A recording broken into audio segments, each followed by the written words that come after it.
voces despiertas, poblando calles, como luces dormidas que acarician ciudades, como cruces vendidas que vician verdades, llaves herrurosas abriendo cerraduras, claves populosas deshaciendo locuras,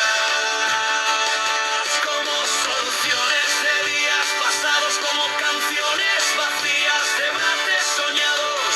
Quisiera esperar noches escandalosas, pudiera poblar derroches con esposas, entre haciendas nunca emprendidas, como contiendas nunca entendidas.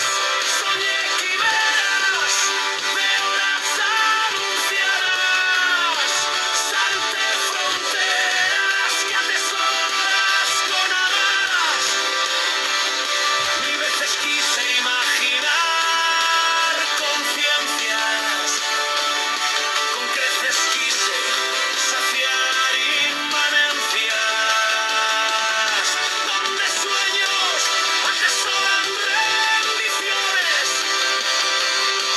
entre empeños que valoran situaciones, llaves herrurosas abriendo cerraduras, claves populosas deshaciendo locuras.